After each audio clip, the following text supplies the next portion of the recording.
सबसे सटीक विश्वसनीय तरीके से जिम्मेदारी निभाना, निडर हो आपके लिए सिस्टम से भिड़ जाना, आपके हर मुद्दे को मजबूती से उठाना, खबर को सिर्फ बताना नहीं, उसकी तह तक जाना।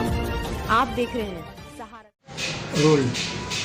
उन्नाव के सांसद साक्षी महाराज ने आज इस बात को कहा है कि उनको जान से मारने की, बम से उड़ाने की धमकी मिली थी और इसका खुलासा उन्होंने आज किया और ये भी कहा है कि सफ़ीपुर जो है वो अलगाववादियों का अड्डा हो गया, वहाँ से बहुत कुछ अभियान भी चल रहा है। उन्होंने कहा है चूँकि नरेंद्र मोदी 8 साल में देश का विकास किया है, सबका साथ, सबका विकास, सबका विश्वास लेके चले हैं, जो किसी को रास नहीं आ रहा है और यहाँ पर इस तरह की हरकतें हो रही। उन्होंने ये भी कहा कि जो ये पथराव शुक्रवार को करते हैं, अगर शुक्रवार को पथराव करेंगे तो शनिवार को बुलडोज़र चलेगा।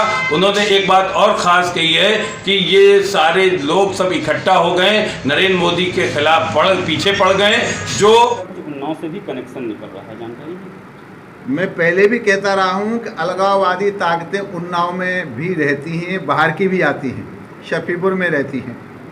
मुझे भी शफीपुर से ही अलगाववादी ने जान से मारने की, बम से उड़ाने की धमकी दी थी। बड़ा आश्चर्य का विषय है कि जिस दिन प्रधानमंत्री कानपुर देहात में रहते हैं, माननीय राष्ट्रपति जी रहते हैं, माननीय राज्यपाल जी रहती हैं, पूरी सरकार रहती है, माननीय मुख्यमंत्री जी रहते हैं और सारा फोर्स कानपुर देहात में, ग्रामीण में होता है, तो योजनाबद्ध तरीके से कानपुर को आग में झोंकने का जो प्रयास किया गया, मैं धन्यवाद करूंगा अपने योगी आदित्यनाथ जी का और उनकी पुलिस का कि तत्काल कार्रवाई करके उन्होंने स्थिति को संभाल लिया। और नहीं तो कानपुर की स्थिति भयावह होती, समूचा विश्व हमारे ऊपर हंसता और फिर योगी जी के लॉ एंड ऑर्डर की दुहाई दी जाती। और आज योगी जी का बुलडोजर चल रहा है तो लोगों को परेशानी हो रही है। अगर पत्थर फेंकेंगे तो बुलडोजर जरूर चलेगा। महाराज जी, प्रदेश में पत्थरबाजी के साथ साथ बुलडोजर भी चल रहा है, क्या कहना है? असल में मोदी जी का सबका साथ, सबका विकास, सबका विश्वास, सबका प्रयास, ये महामंत्र के आधार पर एक नए भारत की संरचना हुई है और ये भारत विकासवाद के रास्ते पर, राष्ट्रवाद के रास्ते पर चल पड़ा है।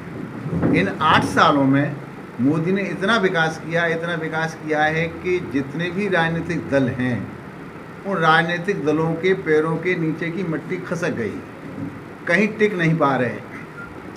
सारे दल मिलकर के लोकसभा में विपक्ष का नेता नहीं चुन पाए, तो ये सबको रास नहीं आ रहा। तो मोदी जी के महामंत्र सबका साथ, सबका विकास, सबका प्रयास और ये नया भारत, तो कुछ लोग इसमें विष घोलना चाहते हैं, अस्थिरता फैलाना चाहते हैं। उसी का परिणाम है कि सुनियोजित तरीके से देश में जगह जगह पत्थरबाजी। और हमारे यहाँ तो बाबा योगी आदित्यनाथ हैं उत्तर प्रदेश में, अगर शुक्रवार को पत्थर चलेगा तो शनिवार को बुलडोजर जरूर चलेगा। मोदी जी में कुछ काम तो 500 साल बाद सफल हो रहे हैं, कोई 75 साल बाद हो रहा है। और ये जो यहाँ इंडियन रेड क्रॉस सोसाइटी जो है, इसका 25 साल के बाद विधिवत चुनाव हुआ है। इस सोसाइटी के द्वारा रक्तदान शिविर, आज़ादी का अमृतोत्सव महोत्सव के आधार पर सारे देश में विभिन्न कार्यक्रम किए जा रहे हैं। तो ये जो रक्तदान शिविर इस सोसाइटी के द्वारा किया गया है, मुझे पता चला जैसे ही तो मैं दौड़ता हुआ चला आया। सभी का स्वागत सम्मान करने का सौभाग्य मुझे प्राप्त किया, सभी को बधाई मैंने दी। और सारे देश में इंडियन रेड क्रॉस सोसाइटी बहुत अच्छा काम कर रही है। और उन्नाव में चूँकि मैं यहाँ का सांसद हूँ, मेरा कर्तव्य बन जाता है कि सोसाइटी का सहयोग करूँ। तो मेरी अपेक्षा होगी उत्तर प्रदेश में उन्नाव नंबर 1 पर रहे।